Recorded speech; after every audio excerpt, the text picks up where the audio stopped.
Hello students, welcome back to Sociology classes BA Part 2. Okay, today our topic is role of religious in social control. सामाजिक नियंत्रण में धर्म की भूमिका. Okay students, so without wasting much time, we should start this video on this topic.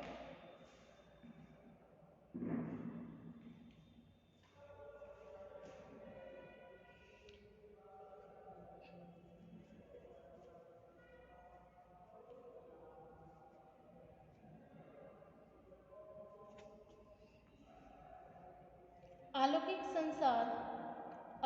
संसार भले ही एक कल्पना हो, लेकिन सामाजिक नियंत्रण की स्थापना में किसी भी दूसरे अभिकरण की अपेक्षा धर्म की भूमिका सबसे अधिक महत्वपूर्ण है।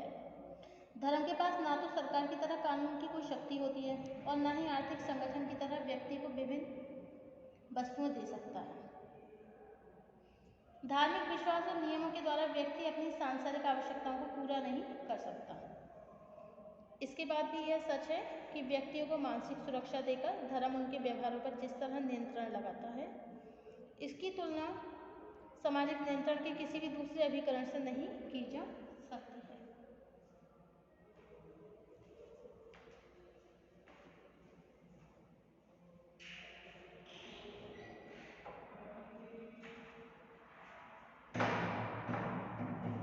अकॉर्डिंग टू लेवी के अनुसार धर्म जीवन के अंतिम लक्ष्यों से संबंधित क्रियाओं की संपूर्णता का नाम है। वास्तव में प्रत्येक व्यक्ति के जीवन में अनेक सामाजिक, आर्थिक, राजनीतिक तथा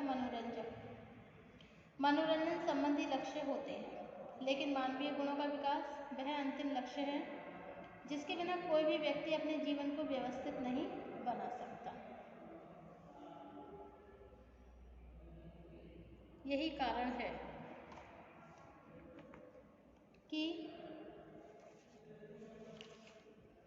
सभी आदिवासी ग्रामीण, नगरीय तथा औद्योगिक समाज में धर्म को एक ऐसी शक्ति के रूप में देखा जाता है जो व्यक्तिगत और सामाजिक जीवन को संगठित बनाती है।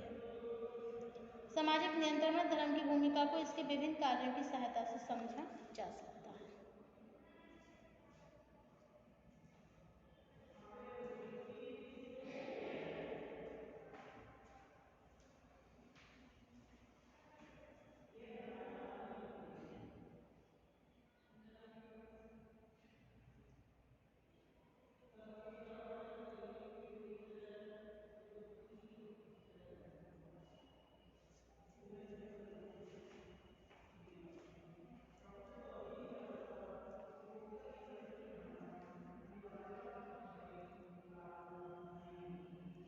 नंबर 1 पॉइंट है मानव व्यवहारों पर नियंत्रण। धर्म व्यक्ति को विश्वास दिलाता है कि धार्मिक नियमों का पालन करने से व्यक्ति की सभी तरह की सांसारिक सफलताएं प्राप्त होती हैं। व्यक्ति को सभी तरह की सांसारिक सफलताएं प्राप्त होती हैं तथा इन नियमों के उल्लंघन में व्यक्ति को ईश्वरीय प्रकोप और तरह तरह की विपत्तियों का सामना करना पड़ सकता है। ओके, जन्म, मृत्यु, सफलता, असफलता, सुख और दुख आदि सभी दशाओं को धर्म अलौकिक शक्ति की प्रसन्नता या अप्रसन्नता के रूप में ही स्पष्ट करता है। इसके फलस्वरूप कोई व्यक्ति चाहे कितना भी धनी, निर्धन, शक्तिशाली अथवा दुर्बल क्यों न हो, उसे यह विश्वास होने लगता है कि स्वर्ग के न्यायालय में उसे अपने कर्मों का फल अवश्य ही मिलेगा।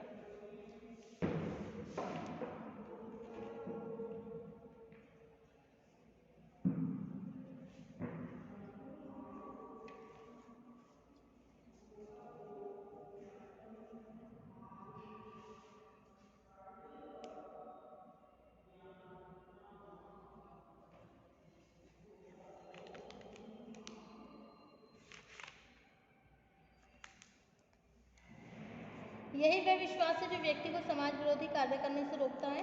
अपनी आदत से व्यक्ति राज्य के कानूनों का उल्लंघन करना चाहता है, लेकिन प्रत्येक स्थान पर यह भावना व्यक्ति को बुरे अपराध करने से रोकती है कि एक अलौकिक शक्ति प्रत्येक स्थान पर विद्यमान रहकर उसके आचरणों को देख रही है। इस प्रकार स्वर्ग, नर्क, पुनर्जन्म, कर्म फल, ईश्वरीय न्याय तथा पातक की भावना आदि ऐसे विश्वास हैं जो मानव व्यवहारों पर नियंत्रण रखकर सामाजिक नियंत्रण को प्रभावपूर्ण बनाते हैं। नेक्स्ट पॉइंट है संघर्षों पर नियंत्रण।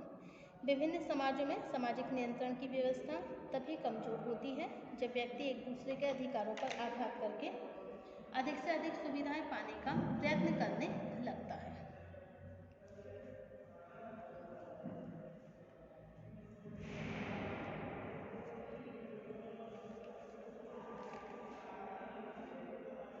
आज के जटिल और द्वितीयक समाजों में बढ़ती हुई व्यक्तिवादिता के कारण ही सामाजिक संघर्षों में इतनी अधिक वृद्धि हो रही है। धर्म एक ऐसा अभिकरण है जो प्रत्येक व्यक्ति को नैतिक मूल्यों के अनुसार व्यवहार करने का प्रोत्साहन देता है। यह नैतिक मूल्य त्याग, सच्चाई, सेवा, ईमानदारी, सहनशीलता और भाईचारे के रूप में होते हैं। धर्म व्यक्तियों को यह विश्वास दिलाता है कि इन नैतिक गुणों को विकसित करके ही ईश्वरीय आशीर्वाद प्राप्त कर सकता है। इसके फलस्वरूप समाज बहुत से संघर्षों से बच सकता है या फिर बच जाता है। थर्ड पॉइंट है अनावश्यक परिवर्तन पर नियंत्रण। सामाजिक परिवर्तन प्रत्येक समाज की अनिवार्य विशेषता है। इसके बाद भी यदि किसी समाज में परिवर्तन तेजी से होता है तो अधिकांश व्यक्ति बदलती हुई दशाओं से अनुकूलन नहीं कर पाते। इससे समाज में तरह तरह की समस्याएं उत्पन्न होती हैं। धर्म अपने विश्वास और नियमों में किसी तरह का परिवर्तन करने की अनुमति नहीं देता है। इसके द्वारा केवल उन्हीं परिवर्तन की अनुमति दी जाती है जिनकी सहायता से कुरीतियों और रूढ़ियों को कम किया जा सके। नेक्स्ट पॉइंट है व्यक्ति के निर्माण में सहायक।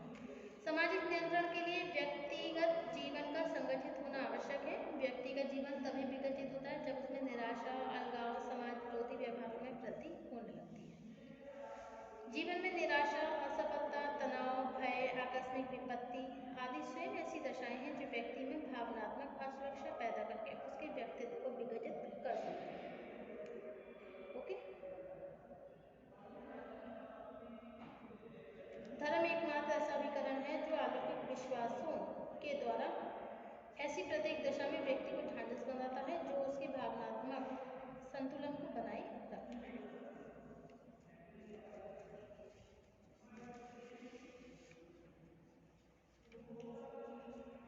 नेक्स्ट पॉइंट है सामूहिकता में वृद्धि। दुर्की में अपने अध्ययन से यह स्पष्ट किया है कि धर्म का एक मुख्य कार्य व्यक्तिवादिता को कम करके सामूहिक जीवन को प्रोत्साहन देना है।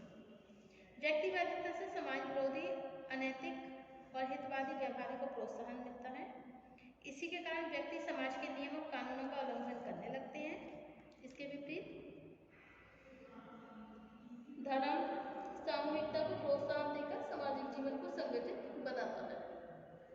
नेक्स्ट है सामाजिक एकीकरण में वृद्धि। धर्म विभिन्न प्रकार के तनावों को कम करके सामाजिक एकीकरण में वृद्धि करता है। समाज में यदि सभी व्यक्ति अधिक से अधिक अधिकार और सुविधाएं पाने के लिए एक दूसरे से संघर्ष करने लगे तो सामाजिक संगठन के टूटने का खतरा पैदा हो जाता है।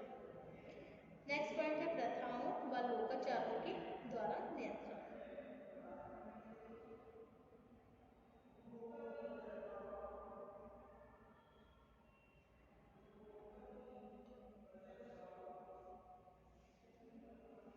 सामाजिक नियंत्रण में धर्म का एक प्रमुख कार्य प्रथाओं और लोकाचारों को प्रभावपूर्ण बनाकर व्यक्तियों के व्यवहारों को नियंत्रित करना है।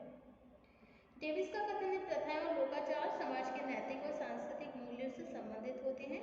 यह नैतिक सांस्कृतिक मूल्य जितने अधिक प्रभावपूर्ण होते हैं सामाजिक नियंत्रण की व्यवस्था उतनी ही सुदृढ़ होती है। नेक्स्ट है कर्तव्य बोध द्वारा नियंत्रण। प्रत्येक समाज में व्यक्ति कर्तव्यों की पूर्ति, समूह कल्याण और सामाजिक नियंत्रण के लिए आवश्यक होती है। व्यक्तिगत कर्तव्यों का संबंध इस बात से होता है कि विभिन्न परिस्थितियों में व्यक्ति को किस तरह के व्यवहार करने चाहिए। इन्हीं कर्तव्यों को हम प्रायः सामाजिक और नैतिक मूल्य भी कहते हैं। नेक्स्ट स्वस्थ मनोरंजन के द्वारा नियंत्रण। धर्म अपने विभिन्न कर्मकांडों, उत्सव, त्योहार और आयोजन के द्वारा व्यक्ति को स्वस्थ मनोरंजन प्रदान करता है। प्रत्येक धर्म में अनेक संस्कार केवल इसी कारण विकसित हुए हैं जिससे मनुष्य की विनोदी प्रकृति को संतुष्ट किया जा सके। धर्म द्वारा दिए जाने वाला मनोरंजन इसलिए भी स्वस्थ होता है कि यह मानव स्वतंत्रता को और प्रसन्नता को बढ़ाने के साथ चरित्र निर्माण में भी योगदान नेक्स्ट है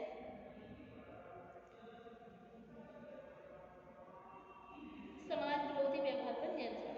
यदि समाज में विभिन्न व्यक्ति और समूह की स्थिति समान नहीं होती तो उनके अधिकार और आर्थिक स्थिति तथा सामाजिक स्तर में काफी अंतर देखने को मिलता है। स्वाभाविक है, स्तरीकरण की व्यवस्था में निम्न स्तर के व्यक्ति अपनी स्थिति से असंतुष्ट होने के कारण विभिन्न प्रकार के संघर्षों को प्रोत्साहन दे सकते हैं। नेक्स्ट पॉइंट है आत्म नियंत्रण का आधार।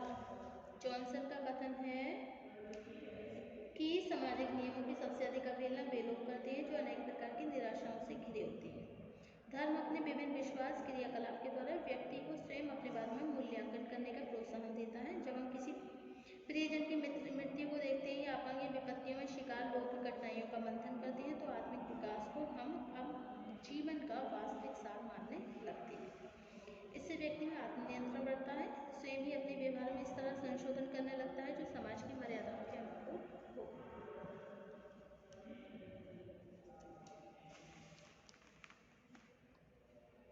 धर्म के उपयुक्त कार्यों के आधार पर थॉमस कोडिया ने अपनी पुस्तक सोशियोलॉजी ऑफ रिलीजन में कहा है कि धर्म व्यक्ति का समूह से एकीकरण करता है, अनिश्चितता की स्थिति में उसकी सहायता करता है, निराशा के क्षणों में उसे ढांढस बंधाता है, सामाजिक तथ्यों के और लक्ष्यों के प्रति व्यक्ति को जागरूक बनाता है, आत्मबल में वृद्धि करता है और एक दूसरे के समय पाने को प्रोत्साहन देता है। ओके, वास्तविकता यह है, धर्म चाहे किसी भी रूप में हो, यह नैतिक जीवन और सर्वोच्च मानव मूल्य में वृद्धि करने का शाश्वत आधार है। Okay, religion is a complex of ideas, emotions and procedures, expression, beliefs in supernatural power. Thank you for watching my YouTube channel.